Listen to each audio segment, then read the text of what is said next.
Arakan আর্মির হাতে আটক থাকা 14 বাংলাদেশি জেলে মুক্ত হয়ে দেশে ফিরেছেন।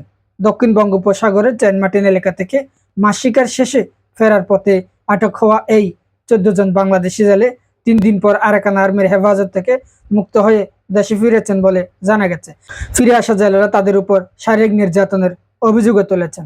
স্থানীয় সূত্রে জানায়, গত শনিবার 28 মার্চ সকাল 7:30টার দিকে সেন্ট মার্টিন এলাকা থেকে ফেরার পথে শাহপুরের দ্বীপ সংলগ্ন নাপ নদীর নাক্ষংদি এলাকায় 3টি মাছ ধরার নৌকা সহ 14 জন জেলেকে আটক করে নিয়ে যায় আরাকান আর্মি।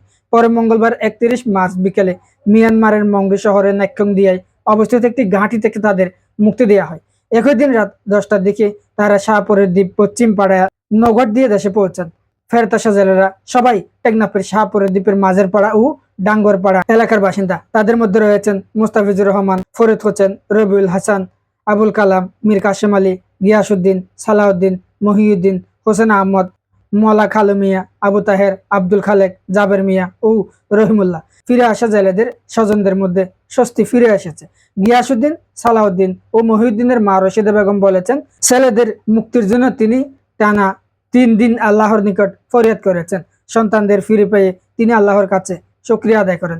ফেরত আসা জেলে সালাউদ্দিন জানান, জোয়ার ভাটার স্রোতে দিকভ্রান্ত হয়ে তারা অনিচ্ছাকৃতভাবে মিয়ানমারের জলসীমায় ঢুকে পড়েন।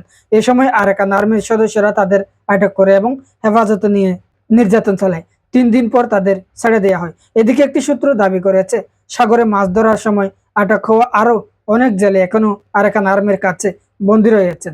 যদিও এর আগে বিজিবির মাধ্যমে 73 জন জেলেকে ফেরত আনা সম্ভব হয়েছে, তবু শতাধিক জেলে এখনো আটক থাকার কথা জানা গেছে।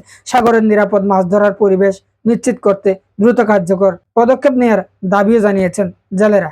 তবে অনেকেই দাবি করছেন, জেলেরা যখন মাছ ধরতে যায় তখন তাদেরকে আরাকান আর্মি বা মিয়ানমারের বিভিন্ন নাগরিকরা ধরে নিয়ে যায়। এই সংস্কৃতি থেকে বেরিয়ে আসতে হবে, কারণ বাংলাদেশের মানুষ বাংলাদেশের জলসীমায় মাছ ধরতে যাবে, বাংলাদেশে বিভিন্ন জায়গায় যাবে, কিন্তু এতে যদি এত বিভ্রান্তি চড়ে বা এত সমস্যা সৃষ্টি করে আরাকান আর্মি বা মিয়ানমারের বাসিন্দারা, তাহলে বাংলাদেশ রোহিঙ্গাদের বাংলাদেশে ঠাঁই দিয়ে বাংলাদেশকে আসলে ভুল করেছে, নাকি তাদের আশ্রয় দেওয়ার কারণেই এই ধরনের সমস্যাগুলো সৃষ্টি করছে আরাকান আর্মি?